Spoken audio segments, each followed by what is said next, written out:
Life can change in an instant. For many wheelchair users, the struggle to push forward is a daily challenge. After years of development and countless prototypes, we created Rib Grips, the revolutionary wheelchair hand rim covers with built-in ribs for ultimate grip and comfort. No more slick surfaces, no more heat burns, just pure, reliable grip.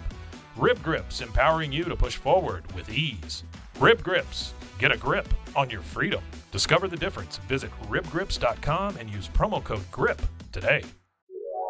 This is a Rogue Media Network podcast.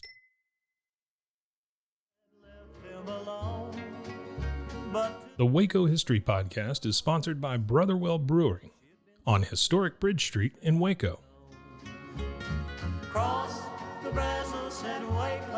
Welcome to the Waco History Podcast. We're going to air for you over the next few months a special series of Waco History Living Stories.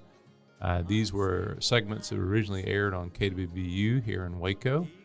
They were produced by the Institute for Oral History editor, Michelle Holland, and narrated by two fabulous narrators, Louis Maze and Kim Patterson.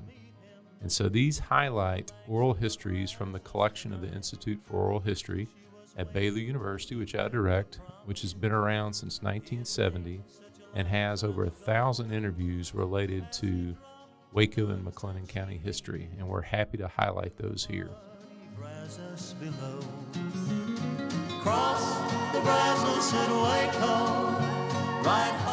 As kids, free time could get folks into trouble and present opportunities for mischief.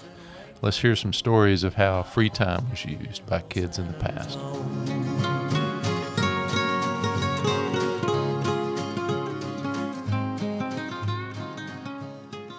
Numerous expressions exist about how much the devil loves to take advantage of the idle hands and minds of mortals. But while some people find trouble in their free time or simply waste it, others use it in positive ways. Frank Curre of Waco ended up with some downtime in June of 1945 when the escort carrier he was serving on was sent to the docks at San Francisco because of engine trouble. While the carrier was being overhauled, Curre took a step that would last 49 years. And I was standing on the fantail one day, and the skipper come down. We got to talking. And while we was talking, I said, man, I wish I could go do something I'd like to do. He said, what is it you'd like to do? I said, well, I wouldn't do it earlier, but I said, I'd like to go home and get married. He said, how do you know she'll marry you? I said, well, about 3 months ago, I mailed her a letter and told her I didn't know when I'd get home, and it's a possibility I may not make it home. But if I get home again, we're getting married. And I said, I ain't had a negative reply yet. I've received lots of letters. So he said, go up and tell the yeoman, give you a 10-day emergency leave home. Said, you're going to have to fly. So I flew home, we got married, and I took her back to San Francisco with us. Madison Cooper Jr. used his spare time to knock everyone's socks off in Waco, as Mary McCall of Dallas explains. For years, in secret, he wrote a novel, a 2-volume novel called Saronia. And, of course, a lot of people in Waco thought they recognized Waco residents. He told me that it was strictly fictional. Well, I doubt that. I think writers probably write what they know about, and it became a bestseller. And he went to New York, he was interviewed, that he really had a wonderful, exciting experience.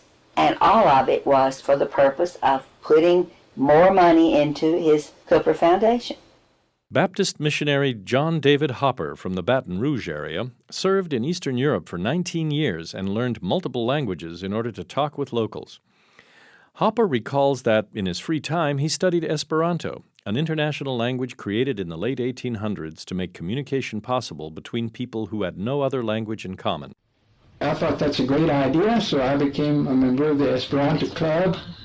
I met the Esperantists in Vienna and in Budapest and down in Bulgaria, and I had a good time. They always are friendly because you come in and you speak Esperanto with them, and they'll take you to show you their city. They'll invite you in their home. They have a meal, and I began to make Christian contacts as well.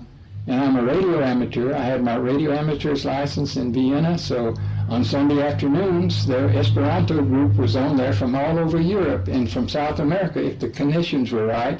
And we just talked with each other for an hour and a half, and knew each other by our first names, all in Esperanto.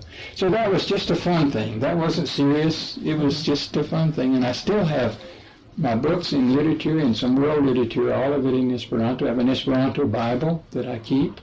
And every once in a while I'll put it down and read a psalm or read, passage from that.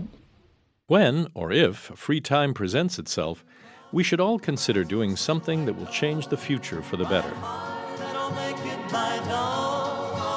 Thanks for listening to the Waco History Podcast. Like what you heard? Subscribe, rate, and review our show on iTunes so we can reach more listeners. You can find show notes and info on every episode at wacohistorypodcast.com, and more info on Waco's past at wacohistory.org. Our theme music, used with permission, is Cross the Brazos at Waco, performed by the late Billy Walker. For more info on Billy's music, go to billywalker.com. Thanks for listening. We'll see you next time.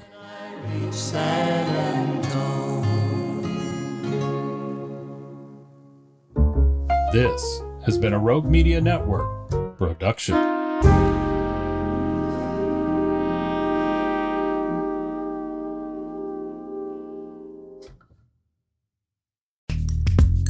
Are you a podcaster? Let's talk podcast hosting. Are you tired of your current podcast host? Need real support in a community that gets it? At Rogue Media Network, we offer top-tier podcast hosting services to help you thrive. From hosting and distribution to dedicated support, we've got you covered. Starting as low as $25 a month. Join our community of passionate podcasters today. Contact us at hello@roguemedianetwork.com.